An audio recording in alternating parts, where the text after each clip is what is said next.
Hey guys, welcome back to the universal science. और जिंदगी जब बुरे वक्त का इम्तिहान लेती है तो ऐसे इम्तिहान में इंसान जीने से ज्यादा मरना पसंद करता है। कुछ ऐसे ही इम्तिहान की घड़ी से गुजर रहे थे एक कुरियर कंपनी के डायरेक्टर सहित 5 लोग, जो एक प्लेन क्रैश के बाद भी जिंदा बच निकले थे। पर अब भी वो खतरनाक जंगलों के बीच में भटक रहे थे, जहाँ हर तरफ बस मौत ही मंडरा रही थी। इन सब खतरों के बावजूद भी कैसे उन्होंने खुद को जिंदा रखा, जानेंगे पूरी कहानी आज के इस वीडियो में। Botswana, South Africa. Karl Duplessis एक कुरियर कंपनी के डायरेक्टर थे, जो अपने कंपनी के नए ब्रांच के उद्घाटन करने माउंट जाने वाले थे। उनके साथ बिजनेस पार्टनर नेब और कैप्टन सहित कुल 5 लोग जाने वाले थे, जिनमें से एक लेडी लेनेटी निकोली भी थी, जिनका हाल ही में शादी हुआ था। वो इसी सफर के साथ अपनी जिंदगी की शुरुआत करने वाली थी। सभी लोग एक एक करके प्लेन में सवार होने लगे। तभी लेनेटी को प्लेन में चढ़ते वक्त कुछ अजीब महसूस हुआ, फिर भी वो इसे नजरअंदाज करते हुए प्लेन में सवार हो गई। कुछ ही देर बाद प्लेन टेक ऑफ कर गया और अपने सफर में आगे बढ़ने लगा। सभी लोग सफर का आनंद उठा रहे थे, पर पता नहीं क्यों लेनेटी को अब भी कुछ ठीक नहीं लग रहा था। इसलिए वो बार बार खिड़की से नीचे की ओर देख रही थी, ताकि उसे कुछ रिलैक्स महसूस हो सके। तभी अचानक से उन्हें प्लेन का विंग दिखाई दिया, जिसमें से प्लेन का फ्यूल बाहर निकल रहा था। ये देखकर उसने तुरंत ही पायलट को बताया। पायलट ने कहा कि डरने की कोई बात नहीं, ये डबल इंजन का प्लेन है।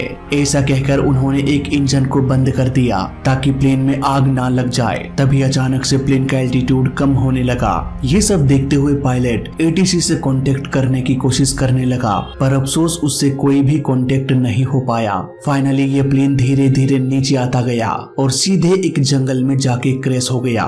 ये जंगल कोई और नहीं बल्कि कालाहारी का विशालकाय जंगल था, जहां दूर दूर तक घने जंगल और वहां रहने वाले खतरनाक जंगली जानवरों के अलावा कुछ भी नहीं था। क्रैश के बाद अब भी वो लोग जिंदा थे। खुद को जिंदा देख उन्हें विश्वास ही नहीं हो रहा था। चारों तरफ आग और धुआं फैल चुकी थी। ये प्लेन कभी भी ब्लास्ट हो सकता था, इसलिए सभी के सभी प्लेन से बाहर निकलने लगे। पर निकोली का बेल्ट काफी टाइट हो चुका था। ये देखकर माइक उसके बेल्ट को खोलने लगा। इसी दौरान निकोली का पैर भी जल रहा था। किसी तरह से बेल्ट खोलकर उसे बाहर ले आया गया, पर नेव अब भी प्लेन में फंसा हुआ था। शायद वो बेहोश हो गया हो, इसलिए वो बाहर नहीं निकल पाया। उन सब ने किसी तरह से नेव को भी खींचकर बाहर निकाल लिया और उसे होश में लाने की कोशिश करने लगे। तुरंत ही उसे होश भी आ गया, पर उसे सांस लेने में काफी परेशानी हो रही थी। तभी एक जोरदार आवाज के साथ प्लेन ब्लास्ट हो गया और सभी अचानक से चौंक गए।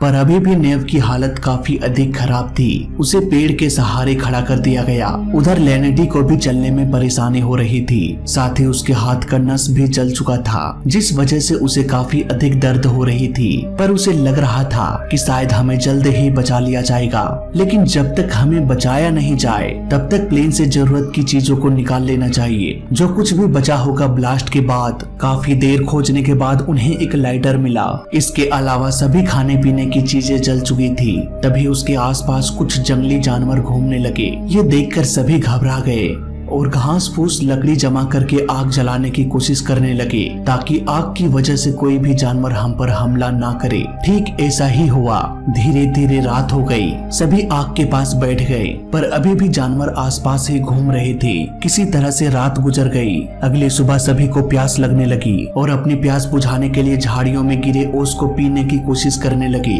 थोड़ी बहुत प्यास तो मिट गई, पर इससे प्यास बुझने वाला नहीं था, क्योंकि अफ्रीका के तपती गर्मी में कुछ ओस की बूंदों से क्या होने वाला था। इसी बीच ऊपर एक प्लेन उड़ते हुए दिखाई दिया। सभी को लगा कि शायद ये हमारे लिए आया होगा, इसलिए सभी जोर जोर से आवाजें लगाने लगे, पर प्लेन अपने ही रास्ते पर निकल गया। दरअसल वो कोई रेस्क्यू प्लेन नहीं था, इसलिए उस प्लेन में बैठे किसी ने भी उस टूटे हुए प्लेन की ओर ध्यान नहीं दिया। ये देखकर सभी को लगा कि शायद अब हमें बचाने के लिए कोई नहीं आएगा।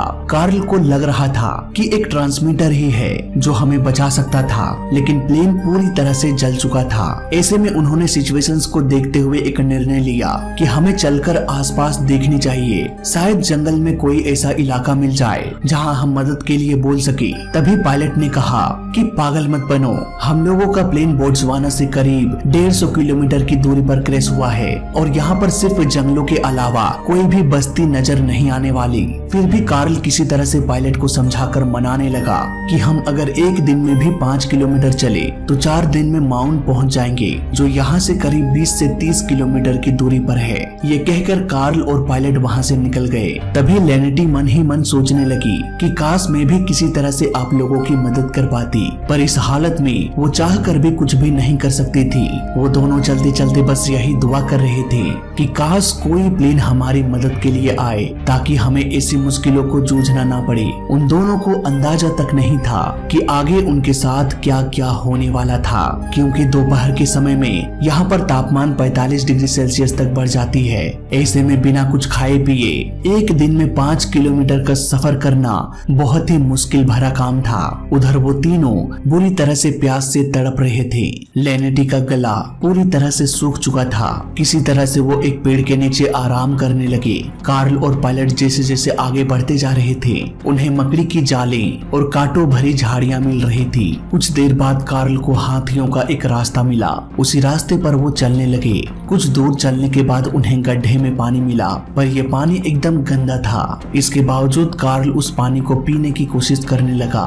जैसे ही उन्होंने पानी को मुंह में लिया, उसे उल्टी होने लगी। दरअसल ये पानी नहीं बल्कि हाथियों का यूरिन था। फिर भी उन दोनों ने मुंह को गीला करने के लिए यूरिन को भी पी लिया। उधर उन तीनों ने भी खुद को जिंदा रखने के लिए अपने यूरिन को पीने के अलावा और कोई चारा नहीं बचा। काफी देर चलने के बाद कार्ल और पायलट एक पेड़ के नीचे आराम करने लगे, पर जैसे जैसे वक्त बीत रहा था, खतरा बढ़ता जा रहा था। शाम होते ही हाथियों का झुंड अचानक से उसी की ओर आने लगा। तभी एक हाथी उस पेड़ को उखाड़ने की कोशिश करने लगा जिस पेड़ के नीचे वो दोनों आराम कर रहे थे, पर शायद उस हाथी ने उन दोनों को देखा नहीं था, इसलिए वो हाथी पेड़ को सिर्फ उखाड़ रहे थे। मौका देखकर वो दोनों चुपके से भाग निकले। ठीक उसी रात बारिश होने लगी। सभी लोग उस बारिश की बूंदों को पीने लगे।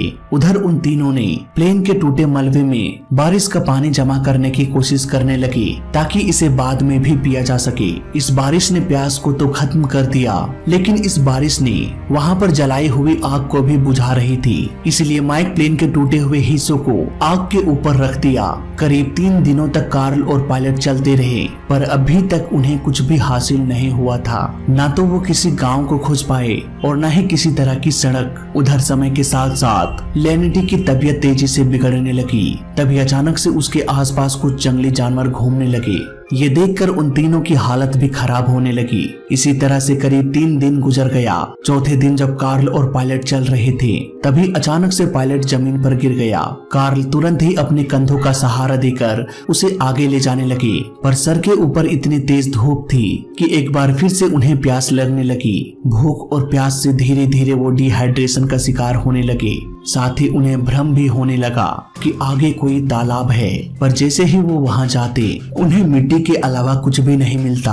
अब कार्ल को भी एहसास होने लगा कि शायद हम बहुत बड़ी गलती कर चुके हैं। हमें उसी प्लेन के पास रहना चाहिए ताकि अगर कोई रेस्क्यू टीम भी आएगी तो वो सीधे क्रैश हुए प्लेन के पास ही जाएगी। इतने विशाल जंगल में वो हमें कहाँ खोजते चलेंगे। शायद हमें वापस प्लेन के पास लौट जाना चाहिए, लेकिन ये बहुत ही मुश्किल होने वाला था क्योंकि 4 दिनों के सफर के दौरान हमें एग्जैक्ट लोकेशन भी नहीं पता। इसलिए आगे बढ़ने के अलावा और कोई भी चारा नहीं था।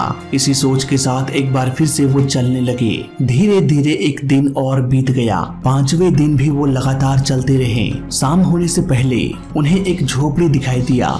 जब वो अंदर गए तो वहाँ एक लड़की किताब पढ़ रही थी। तुरंत ही उन्होंने अपनी कहानी उस लड़की को बताया और उसे मदद करने को कहा। साथ ही वहाँ रखे ड्रिंक को भी पीने लगा। अब वो लड़की फोन करके मदद के लिए बात करने लगी, लेकिन शाम अधिक हो जाने की वजह से उन्हें कह दिया गया कि अगली सुबह हम रेस्क्यू के लिए निकलेंगे। इसी तरह से 5वां दिन भी गुजर गया।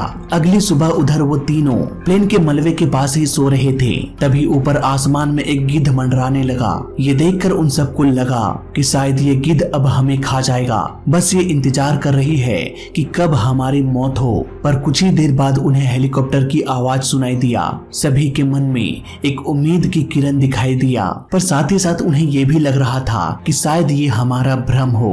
लेकिन ये हेलीकॉप्टर कोई भ्रम नहीं था, बल्कि सच में ये बोट्सवाना रेस्क्यू टीम के डिफेंस फोर्स थे। कार्ल और पायलट के कॉल करने के बाद अगली ही सुबह रेस्क्यू टीम की ये हेलीकॉप्टर प्लेन क्रैश के मलबे को ढूंढ ढूंढते हुए पहुंच गए। कुछ ही मिनटों में सभी को वहां से रेस्क्यू करके हॉस्पिटल भेज दिया गया। कुछ ही दिनों बाद सभी ठीक होकर अपने अपने घर चले गए। 2 साल बाद उसी पायलट का एक और प्लेन क्रैश हुआ, जिसमें इस बार उसकी मौत हो गई। इस सच्ची कहानी से हमें ये पता चलता है कि हमें आखिरी दम तक संघर्ष करना चाहिए, चाहे परिस्थिति कैसी भी हो। एक ना एक दिन सफलता तो जरूर मिलेगी। तो फिलहाल इस वीडियो में अभी तक के लिए बस इतना ही। जय हिंद, वंदे मातरम।